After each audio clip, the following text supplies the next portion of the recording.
Hari ini, hari-hari ini lagi viral berita seorang Gus.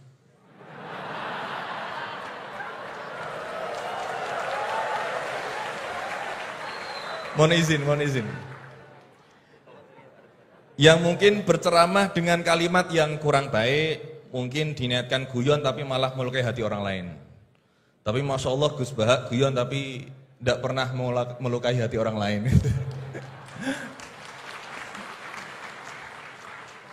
Nah, pertanyaan saya Gus, ngapunten, karena ini pasti ke Gus Bahak, tidak mungkin ke Gus Quraisy Shihab, tidak mungkin. Karena pasti Gus Bahak. Nih, sebenarnya sejarah panggilan Gus ini seperti apa gitu? Apakah hanya dimaknai Gus ini adalah anaknya Kiai terus dipanggil Gus, atau bahkan mantunya Kiai saja, kalau jenengan katanya Gus naturalisasi gitu. Atau Gus swasta atau apa itu. Atau bahkan bukan siapa-siapa kemudian bisa dipanggil Gus. Sehingga misalkan kita sekarang bisa ini berlomba-lomba menjadi Gus bareng-bareng. Jadi pokoknya lomba-lomba. Nah, dan apakah ini hanya di Jawa saja? Karena di Madura juga kami sering mendengar ada panggilan Lora. Lah ini sejarahnya sebenarnya apa gitu loh. Apakah juga kalau sudah menjadi kiai tidak bisa menjadi Gus lagi? Atau kalau sudah menjadi Gus tidak bisa naik menjadi kiai? Gitu ya. Itu pertanyaan yang kedua saya. Dan Nyun Sewu, di zaman Rasulullah itu apakah putranya Rasulullah juga dipanggil Gus? Kan juga tidak kan?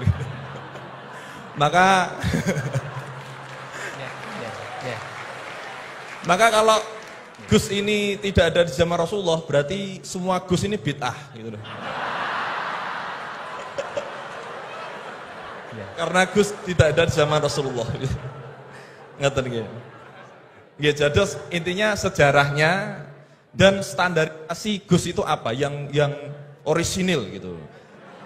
Yang kalau misalkan di dunia, di Indonesia ini yang Gus orisinil hanya jenengan, berarti semuanya palsuan gitu. Lah ini tentu bisa dijelaskan Gus. Ngapunten, matur suwun sangat. Wassalamualaikum warahmatullahi wabarakatuh. Waalaikumsalam warahmatullahi wabarakatuh. Ini yang provokatif dulu itu ya.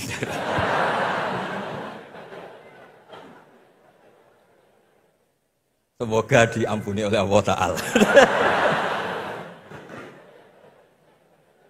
Begini, satu itu saya tidak medsosan, tapi ya dengar-dengar laporan macam-macam lah tentang sekian pihak itu.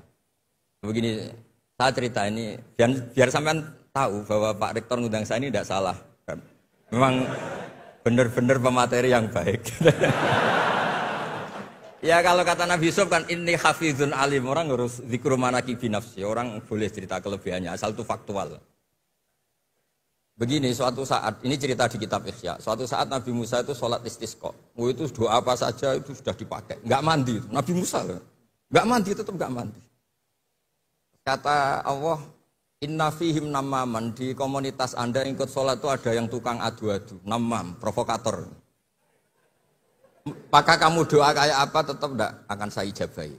Nabi Musa, ya gampang Gusti, tunjukkan orang itu siapa, nanti saya usir dari majelis.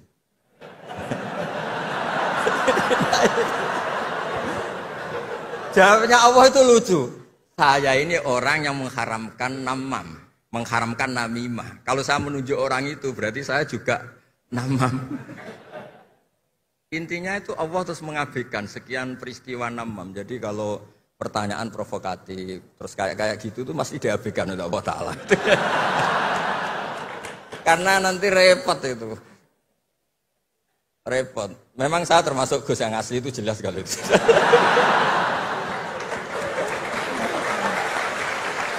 Itu, nah ini Pak Fathul Laki tahu betul keluarga saya karena beliau orang Jepara ngajinya di Kudus. Ya, terus masalah fatwa tadi, fatwa sosial itu atau memahami pakai terjemah begini seperti yang dikatakan Pak Kures. Ada pegangan yang umum kayak sidik, amanat, tabligh, fatona. Itu memang lewat terjemah nggak apa-apa. Tapi ada terjemah yang nggak mengganti bahasa Arab. Misalnya kata sembahyang, mungkin perasaannya orang Bali sembahyang itu apa, perasaan kita sembahyang itu apa, itu kan subjektif. Misalnya begini, ada ayat yang agak sensitif. Ketika Anda salah paham dengan istri itu wadribuhun, fahjuruhunna fil madoji wadribuhun. Itu kan riskan betul. Maka pukullah istri kamu. Pukul itu kan konotasinya itu buruk. Tapi di semua tareh, saya bilang tidak sebagian, di semua tareh itu disebut dorban ghairu mubarrihin, mukul yang tidak melukai. Jadi orang Arab itu punya adat. Kalau kecewa itu dorobu bin ni'al wassaub. Jadi mukul itu pakai kain, pakai kacu, pakai. Nah, di Jawa kata mukul itu ya mesti kekerasan itu.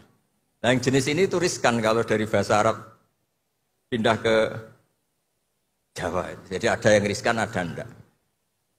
Nah, sebab itu saya sering bilang, saya ini kan belajar tafsir insya Allah lah, khatam. Cuma saya tidak suka nulis karena sudah ada yang nulis.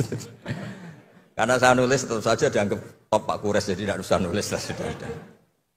Begini, yang penting saya menghormati beliau karena nulis khatam. Pentingnya nulis itu memang khatam, mulai awal A sampai Z.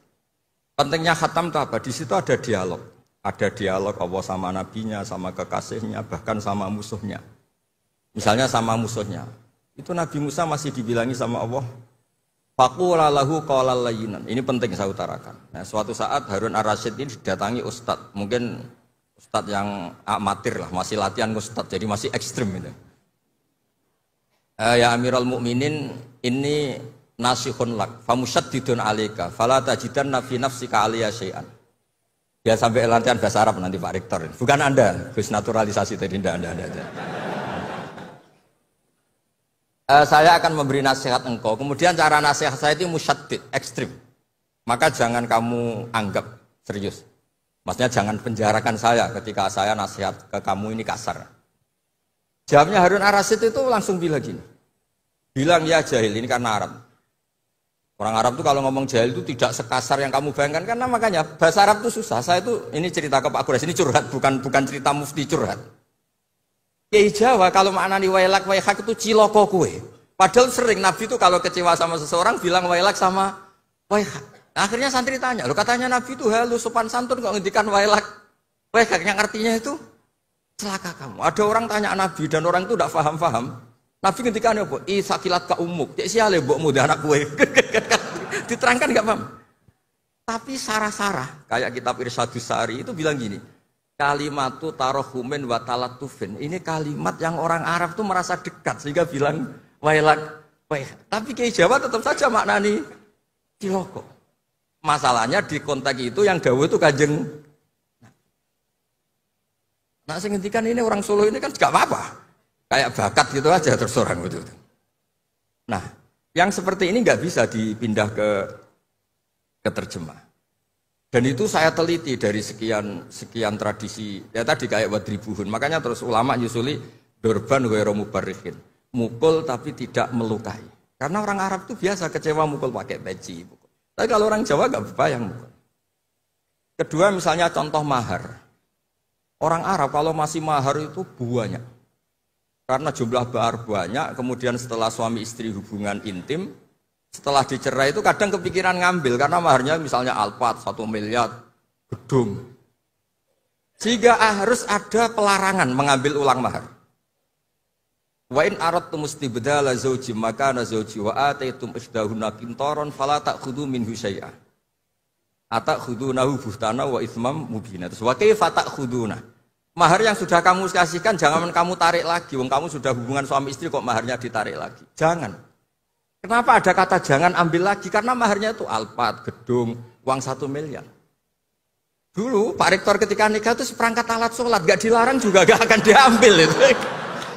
Artinya gini, gak mungkin andikan Quran turun di Indonesia ada kata fala ta'khudhu minhu syai'a 100.000 seperangkat alat.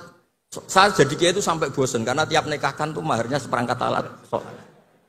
Itu kalau sudah nikah 10 tahun bentuknya sudah kayak apa ya? Itu nggak usah Allah repot-repot bilang jangan ambil lagi, jangan ambil lagi. Nah, itu kondisi yang antara kita dan tradisi Arab itu beda. Dan saya belajar tafsir sampai segitunya, makanya nggak salah lah kalau saya diundang itu nggak salah. Maksud saya yang naturalisasi tadi ya tidak usah diundang gitu loh maksudnya. Kalau nggak memenuhi kualifikasi tafsir loh ya. Ya karena kalau nggak memenuhi kualifikasi apa tafsir. Tapi jangan terus ngundang saya terus, tidak mau juga saya. Nah tadi yang pertanyaannya Pak dosen Pak Ghafur tadi. Nanti Pak Kores nambahin. Hukum sosial itu memang nggak pernah mengikat di semua sisi ya, karena memang patokannya itu begini. Saya ambilkan contoh di Quran ya, karena ini memang tema tafsir. Di hal-hal sosial itu kekasihnya Allah pun didhawuhi Allah begini. Wa in adri la'allahu fitnatul lakum wa mata'un ilahim.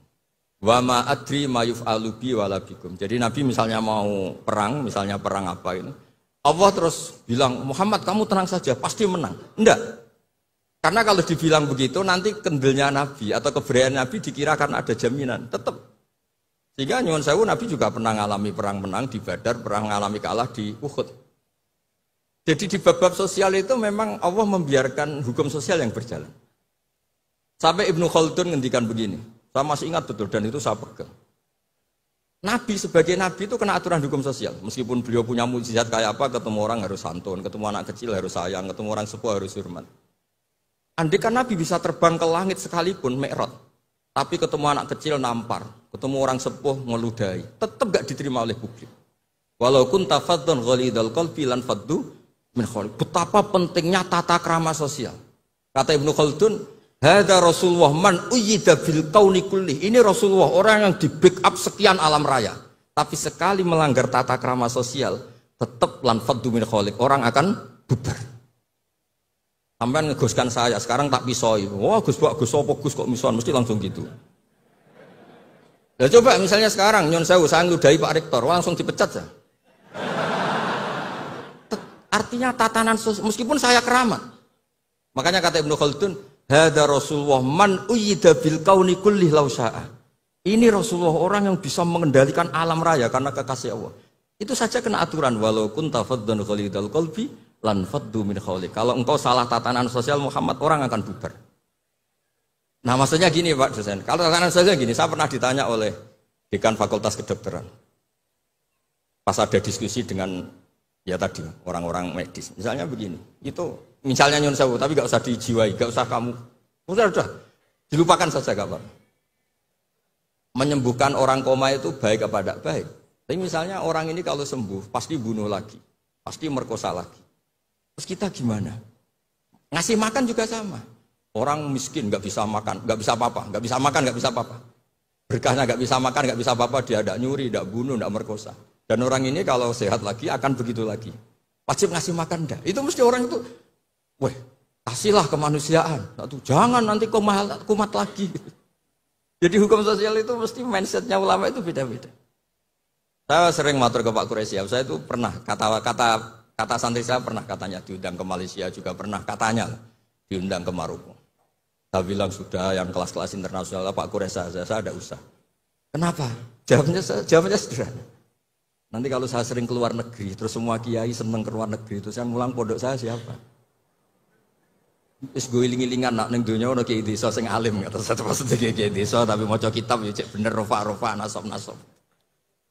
Tapi saya seneng sama kiai-kiai yang keluar negeri karena ini mewakili syiar. Saya seneng sama UI karena syiar gini.